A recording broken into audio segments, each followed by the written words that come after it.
Got a question for all of you who compete, have competed, and we're gonna have a discussion. First, I'll say my little piece, and I'm gonna get to all your comments and questions because I want to get your input on this. 'Cause I'm torn between the answer myself. So there are two schools of thought as to the best course of action to follow once you're done competing. Contest just ended. First school of thought says you just put your body through. It's usually 16 weeks, 4 months straight of hell, low carbs, low calories. Some of you guys are training with weights twice a day. Some of you doing cardio twice a day. Um, it's a lot. It's been torture on your body to look that good, to really hit peak physical condition that one day for a contest. It takes a lot. It takes a lot of hard work, a lot of suffering to get into condition, especially. So, what do you do after? One group of people, because it's been so brutal, they say, give your body a break. Take a little time off. Take a few days off training completely. Come back nice and slow. Nothing major. Don't go to failure. Don't do as many sets and reps as normal. Take it easy for a couple weeks at least. Some people would say longer, like Ronnie Coleman, the great 8-time Mr. Olympia. Ronnie used to take a full 3 months off training as soon as the Olympia and any post-Olympia contests were done. In fact, when I was out there in '05, February '05, he had a training camp that I was lucky to be part of. He had just gotten back to training. Um, yeah, I got to talk about the gear thing. So Ronnie would do that. He would take a full 3 months off. The opposite would be Dorian Yates. Dorian was famous for going right back into the gym because that's the other school of thought says this is the perfect time to make gains because your body is going to be like a sponge. You did all this cardio, you were on all these low carbs, low calories. Your body was so depleted that now it's in a perfect primed position to grow, to make gains. And Dorian strongly believed that that was the key to his improvements. Thank you, Drew. Thank you, Drew. Appreciate that, Drew Titan. So I can't use their ultimate results because they both ended up with a lot of injuries and stuff. But here's the thing that I want to know, because if you're going to make all these gains, I'm guessing if it was me, I'd still want to be on gear, wouldn't you? Because if you're on all kinds of gear, and contest cycles are the most involved, that's when you're on the most gear, the most different amount of drugs. It's toxic. It's a lot of stuff. You're on so much crap contest as opposed to the off season. So if you've been on a 16-week contest prep and cycle, the smart thing to do would be back way off. Just go down to and your testosterone will still bounce back. Just go to a PCT. For everyone else who's destroyed their body's ability to make testosterone, you'd go down to TRT. So you'd just cruise on 200 milligrams for, it's up to the individual, but most people would go anywhere between 2 and 4 months on that 200 milligrams, something like that, 250 a week, a low dose, just a TRT dose, give their body a break from the heavy drugs, and then they can go into an off-season cycle. So, if it's me, I'm thinking, if I want to make all these crazy gains and my body's going to be ready for all these extra calories and put them to good use, and the heavy weights, because you haven't really been able to train like that for a long time. You haven't been able to eat as much as you want, sleep more, cut way back on the cardio. It does seem like an awesome time to make gains. It's a perfect window. But are you going to stay on the gear? I mean, if you want to make those gains, you kind of have to stay on the gear. Should you stay on the gear? Effects, who's to say? Some of you are going to be very lucky. I've been lucky with effects from gear, side effects, long-term effects. Other people not so lucky. I've lost people. I know people that are my age or younger that did a lot of the same things I did, and they're dead now. I just got lucky. So I'm going to go to your questions now, questions and comments, because I want to see what you guys have to say about this. This is an interesting subject because contest season theoretically is starting up again. Turn off the volume on that. Sorry about that, guys. Okay. Nino Brown wants to know what's a great leg exercise. Keep mass on your legs if you can't do squats. I can't really squat anymore. I do a lot of leg presses, heavy leg presses. In fact, even hack squats hurt me now. It's terrible. I used to be the king of hack squats until not that long ago. Leg press, for sure. Do I should have their own day? Yeah. I mean, I've tried it. Didn't do much for me, but I've talked to other people and it worked very well. So you should try it. What do you got to lose? Uh, Mason says, I feel you could rebound without drugs. They'll stay in your system for a month, maybe. If you're using long-acting esters, sure. If you're using things like nandrolone, equipoise, but a lot of people, when they're close to a show, they switch to much shorter acting esters. Instead of test enanthate or cypionate, a lot of people will switch to propionate. They'll use fast-acting drugs like trenbolone acetate, a lot of orals that are in and out of your system quickly. So unless you were using, test SIP, test enanthate, or a sustanon, an equipoise, a deca, in that case, the drugs do stay in your system for, at least a good 2 to 4 weeks, at least. Otherwise, not so much. Nino Brown, everyone says steroids only help with recovery. Yeah, I believe they change the way your muscles look, meaning density, vascularity. Do people downplay what steroids do to make themselves feel better? I don't know if people downplay that on intentionally. And when you say everyone says steroids only help with recovery, that's not true. Maybe you hear that from a lot of people, but everyone doesn't say that. I don't say that. They help you build more muscle mass. They help you recover better. So you train longer and harder and more frequently and recover better than you would without the steroids. But they're also very helpful in synthesizing new muscle tissue. That's a big reason why people on steroids are bigger than people that aren't on steroids, generally speaking. Now, when I make statements like that, somebody always has to pipe in and say, I'm natural and I'm 5'9", 350 pounds, ripped with 28-inch arms, and whatever, dude. There's always somebody that has to say something like that. Eric, WW, do you think hamstrings should have their own day and quads should have their own day? Or better train both? You could do that. For me, I found there's two successful ways to do it in my experience, and I've had a lot of people try it. So rather than break them up on their own day, you could do them on the same day, but do all your hamstring work first. I took a good 4 or 5 years at one point it was around the mid to late 90s, about the mid to late 90s, I don't know. I saw that my quads were really overpowering. I had really big quads, and when I turned to the side, they didn't match at all.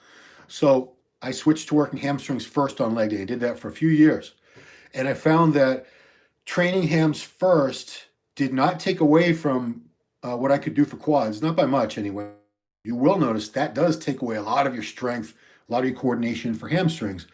And that's a huge reason a lot of people don't have hamstrings that are as good as their quads, is because they do all their quad movements first. Leg extensions, squats, leg press, hack squat, then they get the hamstrings. And so by that point, you're tired. You're too tired to really give them justice. So either do them all first, or I would have alternate days where you do a one leg day that's quad dominant, where you do mostly quad exercises and a little bit of hams. And then the next leg day, a second leg day, you can do it in the same week. I did. Where it's hamstring dominant, where you do all the mostly hamstring work and a little bit of quad work. You could also break it up and do quads and hams. But I don't think always doing quads first on a leg day where you're doing them both, that's a recipe for disaster. Your hams will definitely lag if you do that for any length of time. What do we get? How can I avoid purchasing fake steroids? Yeah, good luck. It's tough, man. It's tough. I mean, I don't even always. There have been times where I've had real trouble getting stuff and getting real stuff. There's so much fake stuff. There's so much underdose stuff out there. Yeah, I wish I had a better answer for you. It's, the only real way to avoid purchasing fake steroids is move to a country where steroids are legal and you can buy them from a pharmacy, somewhere like Thailand, then it wouldn't be an issue. Mexico, I believe they're legal. Yeah, I'm assuming you're in America. Joseph Dorn, do I have any tips for tall, skinny, lanky guys trying to get bigger and gain muscle without gaining a lot of fat? Well, Joseph, I find that in most cases when someone is tall and lanky like that, they tend to have faster metabolism. Maybe you don't. But if you do, you don't really have to worry so much about getting fat. Your main concern would be really piling in the calories. Say let's just use an example. Say you're 6'2", 180 pounds, 170, 180 pounds. There's a lot of guys around that size in gyms now trying to get bigger. you really need a lot of food, guy. You need a lot of food. I talk to these guys and they say, I eat a lot. I already eat so much food. And I say, well, tell me what you eat. Tell me everything you ate yesterday. And they run through it. And they had like 4 meals maybe. So if you're really tall and lanky, having trouble gaining weight, you got to get in like 6 meals a day. If you can't eat 6 solid meals a day, go to 4 meals a day plus 2 shakes a day. And with the shakes, have like a piece of fruit or some nuts. So it's more like a meal, but you probably just need a lot more calories. Why do you take steroids when you are old? That's dangerous, Dad. First of all, I'm not your dad. Um, I know steroids they're a risk. They're a calculated risk. I choose to take that risk. I get blood work done twice a year or more. I get my heart scans done. I get an MRI. I get ultrasound of my heart. I get a calcium score. I keep very good track of what's going on with my body. And if I noticed I was doing any real significant damage, I would back off. But I don't use large amounts of steroids.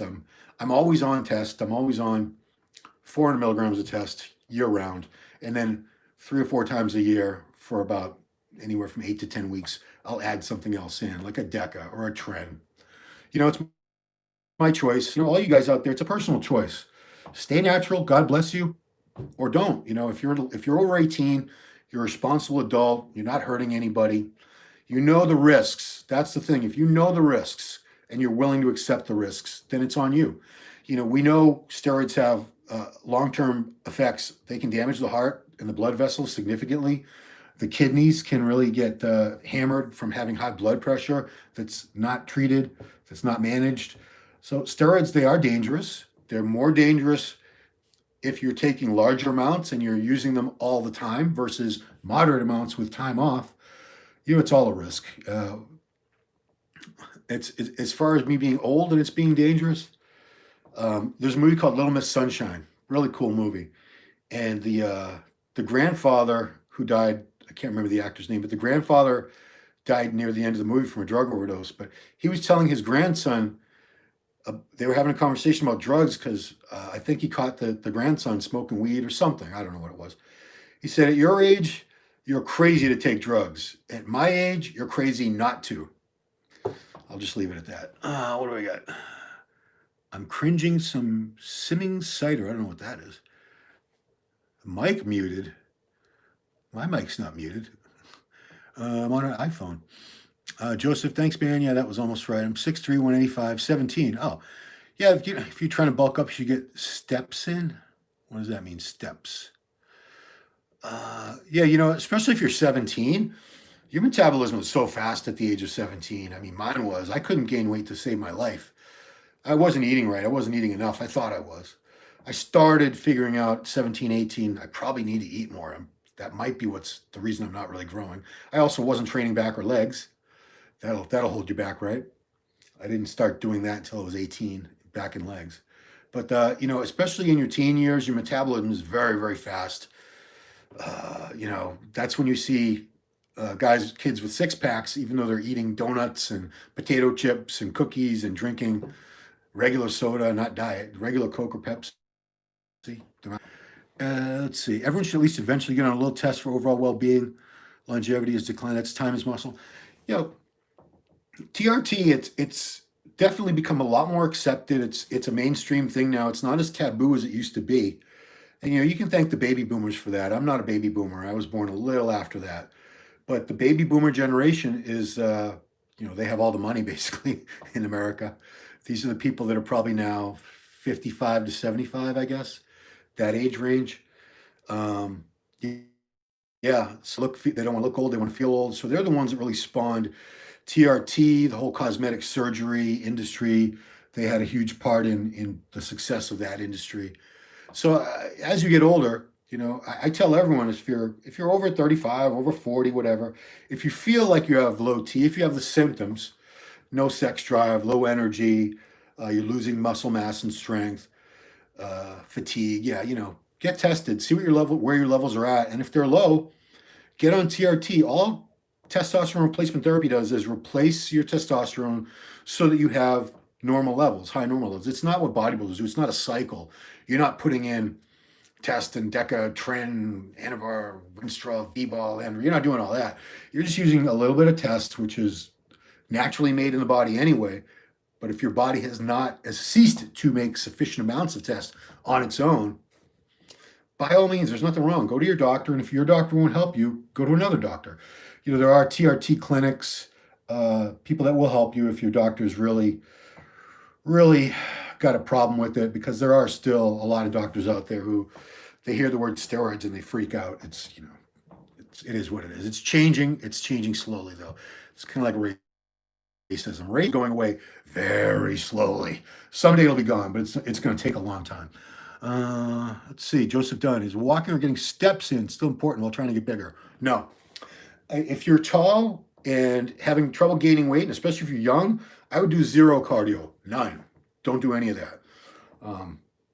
There used to be a phrase years and years, many years ago, way before I was born, talking about, this was advice to people that wanted to gain weight, and I think this goes back to like the 1930s or 40s.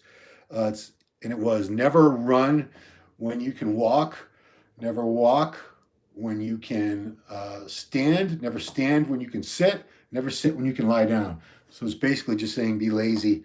When you're not in the gym working out, when you're not lifting weights, don't do jack, if possible. A lot of you people have physical jobs and other responsibilities where that's not an option. But if it is, be a lazy bum outside the gym. I don't like to do any kind of physical exertion outside the gym, which drives my wife insane, obviously, as you can imagine. But, it is what it is. Here we go. Do I know any coach like Dan Duchesne in today's world? I skipped your question, Arib. What was it? Where was your question, Arib? Do I know any coach like Dan Duchesne in today's world? There are tons of coaches, tons and tons of coaches out there right now. I don't know what was special about Dan. Dan was special because that was when nobody was really knowledgeable about steroids and there weren't any coaches. So he was one of the first people that would help guide bodybuilders in their steroid use. And he messed up a lot. He used his clients as test subjects, as guinea pigs, and it was, there was a lot of unknowns. He would try out new compounds, new dosages, just to see what would happen to these people, and I'm sure it hurt some of them. Okay, Anthony Ennis, what's your opinion on coming off cycle? Would you go cold turkey off everything or run a PCT stack? From Wales. Hey, that's where the Harris is originally from Wales, I believe. It's a Welsh name. I did not do much PCT in my younger years. I would just come off, and the way I saw it, and I've even talked to doctors about this and coaches. It's PCT is delaying the inevitable. Eventually, you are going to have that crash where your testosterone is going to be lower, your estrogen will be higher. So I started steroids at 27, and I didn't do PCT. I think I did it a couple, 2 or 3 times out of God knows how many cycles. And it was just like Nolvadex and Clomid. It was nothing fancy. But if you're young and if you haven't been abusing steroids for a long time, your body will bounce back. You'll get your own production back.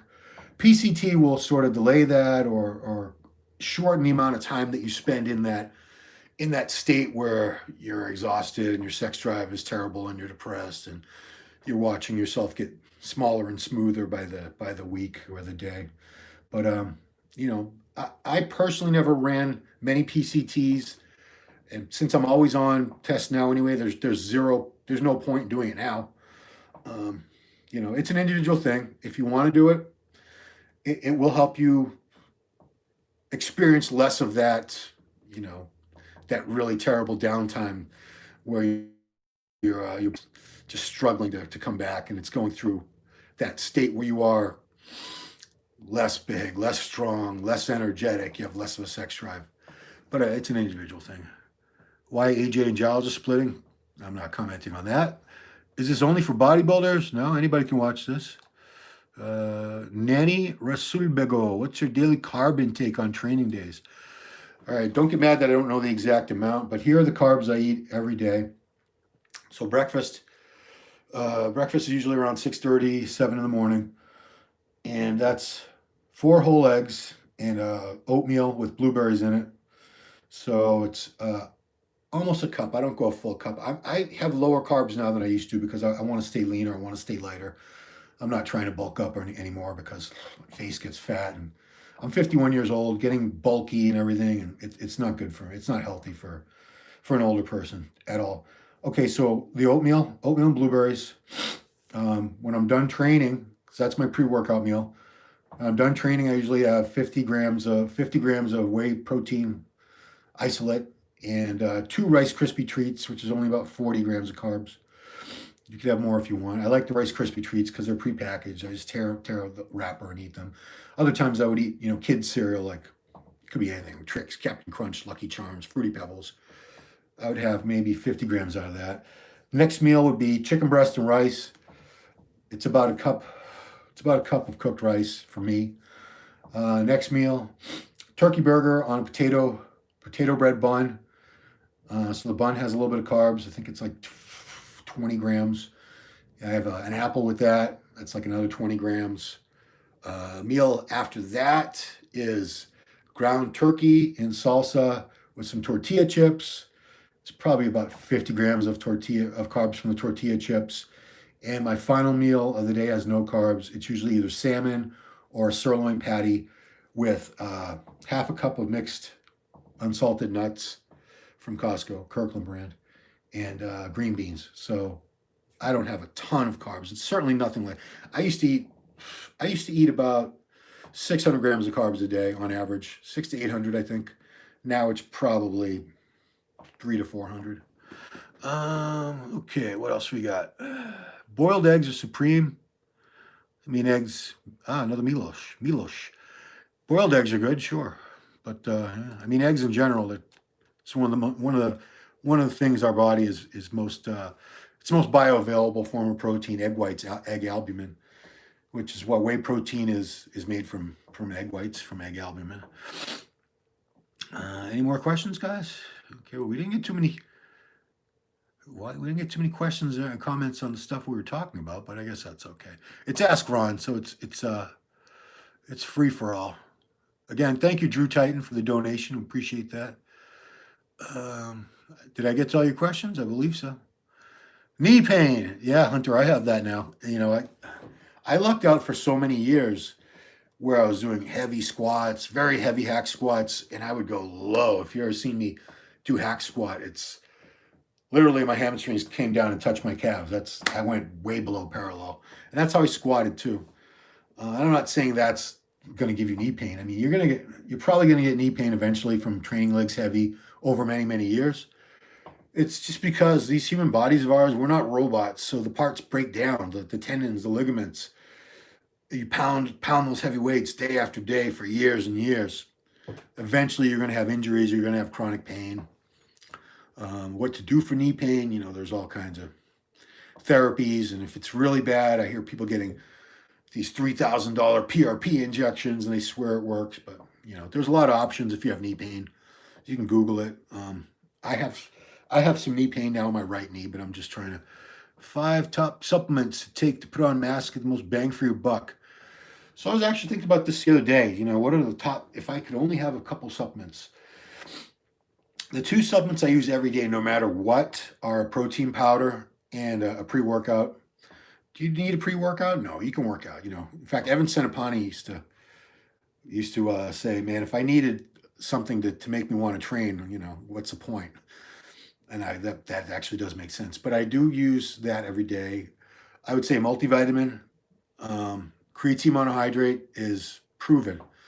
There are very few supplements that have had many studies to back up the effects, to prove that they do what they're supposed to do. And creatine monohydrate, there have been so many studies done in universities, independent of supplement companies.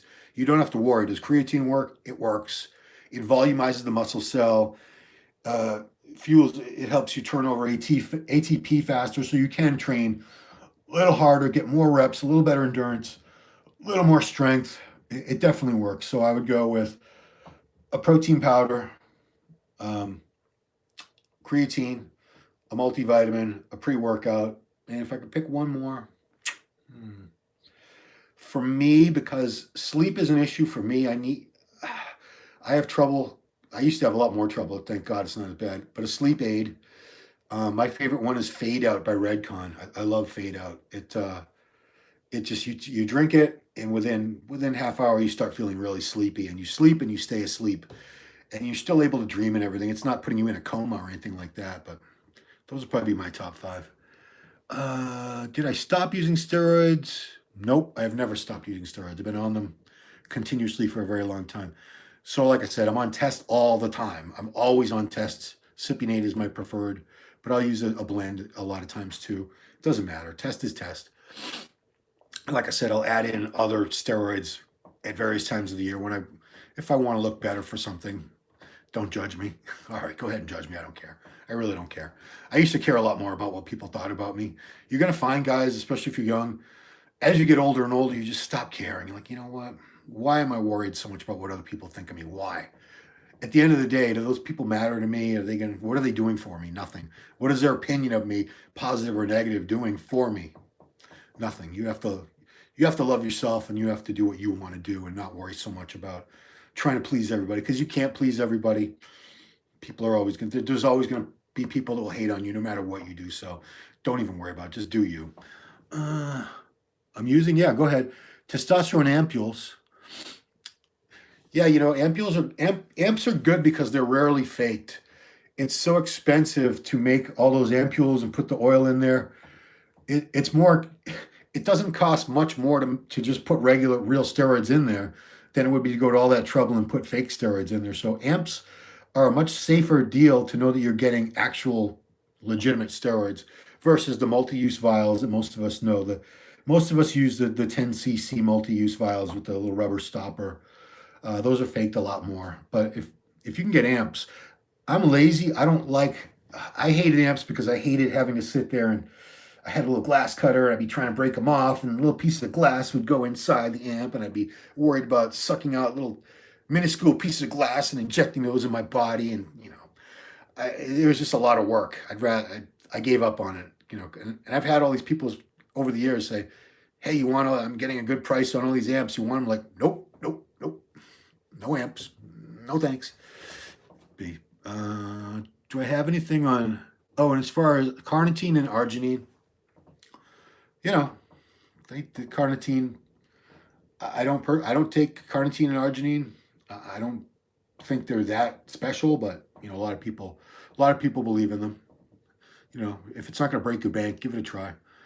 I don't know what a eicosanoid is. I don't even know what that is. I'm sorry. So I don't portray myself as an expert. I'm not an expert. I'm not a doctor. I'm not a steroid guru. I know a little bit. I know a lot. I know a lot more than the average bear, but I'm not an expert. I don't pretend to be. I share the info that I do know, and if I don't know something, I'll just tell you I don't know. I don't know. I'm not gonna lie and say, yeah, I know all about this, because getting busted with bad knowledge. Best training split, Dan Serrano. There's no best training split. Most people do the bro split, which is there's variations on it, but it's usually like chest on its own day, shoulders on its own day, arms, back, legs. They break it up that way, and they might throw in rest days wherever.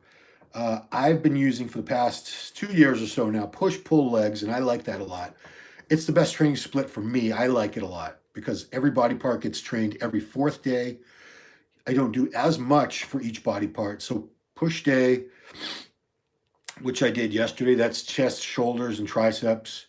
Pull day is back, traps, rear delts, and biceps. Leg day is obviously legs. Then I take a day off. I come back and do it all over again. Personally, I like that the best. I would say if you've never tried it, give it a try. You might really like it. If you don't, go back to whatever you like, whatever works for you. There is no best. It's like what's the best diet? You can't answer that. There's no best diet for everybody. It's whatever works for you, whatever you enjoy. Because if you don't like it, if you don't like the training system you're on, you're not going to stay with it very long. You have to enjoy what you're doing. What do I think about soy protein, other types of proteins? Not a fan. Not a fan. Probably better, the vegan lifestyle and all that. I don't doubt that it's healthier in the long run. Not for a minute. Would I probably live longer if I was a vegan? Yeah, probably. All this meat that I eat, I'm sure it's cut my lifespan down a little bit for sure. But I think if you're a bodybuilder, if you're trying to make the best possible gains, you want animal meat in your diet. It works so well for so many people. lean cuts of beef, pork, eggs, chicken, fish, turkey. Yeah, it's good stuff, man. That's how you grow. Can you grow with all those other things? Yeah, I believe you can, but I don't think you'll grow as well. And I know someone's going to chime in and say, well, I'm a vegan and I'm 350 ripped with 29-inch arms. Yeah, whatever, dude. I'm not saying you're not going to get results, but I don't know one top bodybuilder with, a crazy physique that's a vegan. I don't know one. I know there have been, like Andreas Colling back in the day was a vegan. Bill Pearl was a vegetarian. Was he a vegan? I don't know. But it can be done. I like meat. I think most people do well on taking in a certain amount of meat a day, animal flesh. Ben Fado, I never heard that he was vegetarian. Maybe he was. I never heard that. What about the off season? You gonna eat whatever? No, I don't think you should never eat a really bad diet ever. Whether it's off season, you know, quality food for quality gains, and you don't have to be on a contest diet. But like right, I like staying lean. I like being able to see the muscles I'm working. I like to see if I'm making improvements. And when you have a lot of body fat, you can't do any of that. You're just a big bulky fluff ball. You can't really tell what's going on under all that stuff. But it's the fuel that you put in your body. It's like, why would you want to put a bunch of garbage in your body every day? I think you can have quote unquote cheat meals.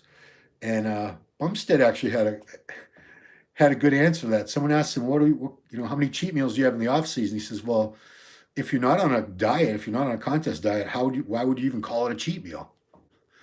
But off season, I think you can get away with having treats here and there, but most of your food should be clean. Most of the stuff you put in your body should be really clean, healthy food. And then if you want to have a couple treats on top of that, yeah, no problem. It's the off season. But don't go eating just all junk food and fast food. That's crap. You're going to feel like crap. Your complexion's going to be bad. You're going to be tired. You want to put quality, really good quality food, fuel in your body, because theoretically you want to look and perform your best. So why would you put, a bunch of cookies and cake and donuts and all that? It's no way for a bodybuilder to live, in my opinion. Coffee, black or white? What white coffee is there? What? No white coffee. Oh, you mean like cream? So my coffee is I drink coffee twice a day. I have it with breakfast, that first meal, it's eggs and oatmeal, and then I have it later with the turkey burger, because the turkey burger's only got about 30 grams of protein in it. It's not enough for me. I'm 220 pounds now, fairly lean, 220 at 5'7.5". So there's this collagen protein. I just started because my wife bought this collagen powder. It's supposed to help your joints and all that. So I put a scoop of that in the coffee. That's 10 grams from the collagen. And then I pour some protein powder. I have a shake bottle that's already got a couple servings made of, what's the Redcon protein, the main one? It's their low carb version. I can't remember what it's called. God. Anyway, I pour about another 10 to 15 grams of that in there. So boosts up and fills up my protein, but I don't put creamer. If I'm at a restaurant or something, like I'm out of covering shows, yeah, I'll put cream in my coffee. That's fine. Funny, sir. Okay. Any more questions, guys? Favorite bodybuilder physique of all time, Anthony Ennis. I can't name one, man. I mean, I came up in an era where there were so many awesome physiques, looking at people like Sean Ray, Flex Wheeler, Ronnie Coleman, Vince Taylor, Chris Cormier. Oh man, we had some awesome physiques. And even then, since then, you've had some great, Dexter, Phil Heath. God, we've had so many good physiques. The original one, I still look up to Arnold. I know Arnold in today's bodybuilding wouldn't measure up, his legs, this and that, but that's probably my favorite physique. I mean, you ask me who would you really want to look like? If you could just have anybody's physique, I'd probably pick Arnold or, someone from that era, rather than, I respect the hell out of these guys like Big Ramy, but would I really want to look like, would I want to be that big? I can't imagine. It's a lot of work. It's a lot of muscle to carry around. I could never get that big anyway, so it's a moot point. And I'm not saying it because I know I couldn't achieve it anyway. I've been bigger. I was almost 250 pounds at one point a few years ago in the off season, and I did not like it. I did not like it at all. I was huffing and puffing for breath. I'd go to tie my shoe, bend over to tie my shoe. My face felt like I was going to explode. So much pressure. My blood pressure was high. I was getting fatter. I was having trouble sleeping. I was snoring. I needed a CPAP mask. I had bad sleep apnea, but I don't want to wear a mask. So I just dropped the weight. Now it's not a problem anymore. But geez, what was the hell question? Opinion on Shanique Grant leaving the IFBB at age 25. It's her life. She can do whatever the hell she wants. She wants to, I read her post, she wants to have a child. And let's be real, being on low calories, being on steroids, being on all these fat burners, you probably can't get pregnant anyway. And if you could, it wouldn't be a good idea. I don't know what that would do to the fetus. So, a lot of people were saying Shanique retired because she got beat and she had it easy because she was a genetic freak, which she is a genetic freak. And I think she did have it a lot easier than she might have realized up until Sarah Villegas came in shredded to the bone and beat her on condition, basically. But it's her life. She can do what she wants. These people don't owe us anything. It's their choice whether they compete or don't compete or whatever. It's their life. Top 2 favorite pre-workout products today. So it's the 2 Redcon ones is Big Noise and Total War. So Big Noise is the one that's a pump. It has no stimulants in it. And Total War is the one has high stims in it. So I actually do a scoop of each. So I get the best of both worlds. So if you just wanted the pump, you would just do that one, the Big Noise. And then you wouldn't be jittery or you wouldn't have the caffeine effects. But I like to mix those both personally. Any tips for bulking? Yeah, a lot of heavy compound movements. Try to call me during that. I'm gonna cut out on you guys soon. So I'll do another show on bulking because that's a whole show. All right, guys, I'm gonna get going. It's been a good show. Appreciate you guys watching. If you like the channel, please subscribe. Please share the videos so we can get some more conversations going. Have an awesome weekend. Appreciate you guys. Thanks for watching.